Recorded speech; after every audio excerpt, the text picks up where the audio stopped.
Cuma sekarang makin jarang kita temukan di gereja.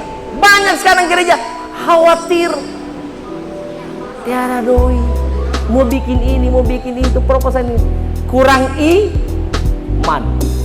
Gara-gara kurang iman, akhirnya opsinya kurang imun, saki-saki.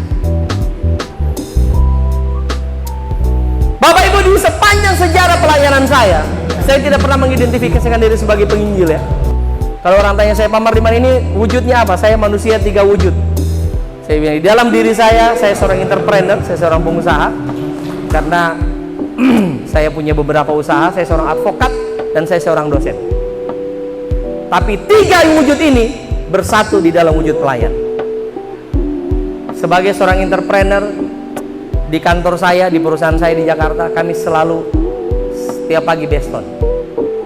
Saya bilang sama yang muslim, kau sholat, kami juga doa ya. Hari Minggu, hari Jumat mereka sholat Jumat, kami ibadah. Gereja harus mulai berpikir, anak-anak kita sekarang apa kira-kira yang dia bisa kuliah. Jangan kuliah asal kuliah,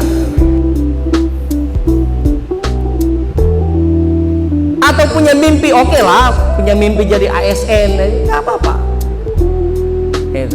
Artinya kita harus mulai mengedukasi bahwa sekarang anak-anak kita memiliki tantangan yang berbeda dengan kita, betul? Makanya Bapak Ibu kita ini orang tua, jangan sekali-kali lagi bilang sama kepunya anak ya, papa dulu, papa dulu, so tidak sih, so tidak. Mama dulu, iya mama dulu. Zaman radio kompo yang tak gulung-gulung kasetnya itu, tiada itu. Anak yang kita hadapi sekarang adalah anak yang betul-betul berbeda. Bapak Ibu, saya ingin bilang, bukan berarti angin surga. Bagi saya tidak ada orang miskin. Yang ada adalah orang yang tidak bisa mengelola keuangan. Jadi tim saya, kami ini datang bagaimana kita melihat jemaat dan mengajari dia untuk manajemen finansial planning. Jadi Bapak Ibu, saya belajar di lembaga ini, saya belajar bahwa kaya dan miskin bukan berapa jumlah uang yang kau punya, tapi seberapa bijak kita mengelola uang. Benar? Ada orang yang anaknya, istrinya hamil, dia bilang, Pak Mardiman, kalau ada biar cuma ini mau kontrol. Oke. Sebelum saya bertobat secara finansial ini ya, ada juga ini, kita mau bertobat secara finansial ini Bapak Ibu ya, yang ini. Pertobatan tidak hanya pertobatan rohani, pertobatan finansial juga penting. Ya. Oke. Kirim untuk kontrol. Anaknya lahir, kirim. Anaknya baptis, kirim. Anaknya mau sekolah, kirim. Sudah, sini juga kena piala itu. Saya masuk di kartu keluarga 1 kali. Istrinya hamil, istrinya lahir, istrinya loh, bukan istriku, istrinya. Kalau coba macam Jepang dulu, bolehkah pinjam-pinjam istri? Barangkali ini kau punya istri, kita yang susah. Ibrani 13 ayat 5 mengatakan, cukupkanlah dirimu dengan apa yang ada padamu. Jadi kalau baru bisa pakai Oppo, tidak usah nih beli iPhone. Ada anak yang sampai dia tikam mamanya di Bandung gara-gara iPhone. Nah, jemaat kita banyak yang sudah terpapar dengan komersialisme. Bapak Ibu, saya berbagi berkat. Ini bukan kesombongan ya, dijauhkan Tuhan saya menyombongkan diri. Saya orang yang tidak pernah beli mobil kredit. Bukan karena saya banyak uang. Lebih baik saya naik Avanza cash daripada naik Alphard bak kredit. Di situ nanti, tapi nanti kita akan belajar lebih dalam ya. Dan ini untuk memperkaya atau untuk mengencourage kita punya jemaat. Ajari dia untuk hidup dengan apa yang ada padanya.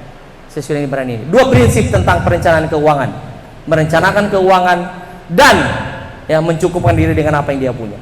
Karena seperti yang saya bilang tadi, ada banyak orang yang sebenarnya tidak memiliki akses terhadap keuangan.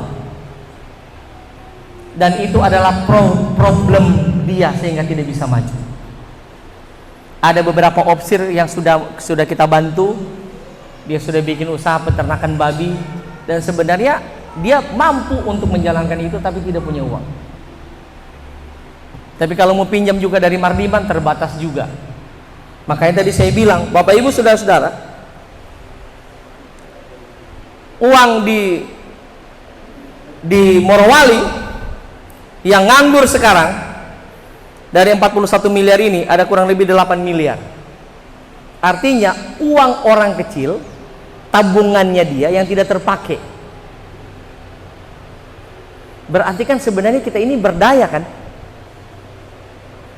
Makanya tadi saya bilang, saya ikhlas. Jadi kalau sekarang orang mau pinjam saya punya uang, saya tanya dia. Kan tidak semua juga. Saya banyak sekarang bantu orang yang beli tanah.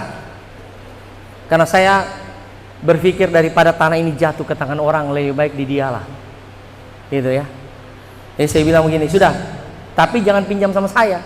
Karena kalau kau pinjam sama saya, thank you project nanti. Saya bilang, saya punya uang. Banyak uangmu, banyak. Ada di CU ini. 41 miliar, kau pinjam di situ. Karena tidak mungkin kan dia tidak kasih pulang kan? Kau tidak kasih pulang, ini yang batagi 6.934 orang ini, kau tangkis ini. Jadi Bapak Ibu saya rasa ini yang bisa saya sampaikan paradigma. Jadi siang hari ini Bapak Ibu saya tidak bicara secara spesifik mengenai konsep koperasi, tapi saya berpikir mengenai paradigma berpikir kita. Dan bagaimana kita bertindak? Kan percuma dong saya berteori. Sudah berbusa-busa mulut, sudah mau habis ini satu botol aqua. Ini kopi juga sudah mau masuk, kopi yang kedua ini. Kalau kita tidak ada action. Jadi saya berharap, kenapa saya memilih Bala Keselamatan sebagai salah satu gereja yang menurut saya perlu di-encourage. Saya bisa buka sebenarnya peluang ini ke tempat lain. Tapi saya tidak mau memberdayakan orang lain sebelum jemaat berdaya.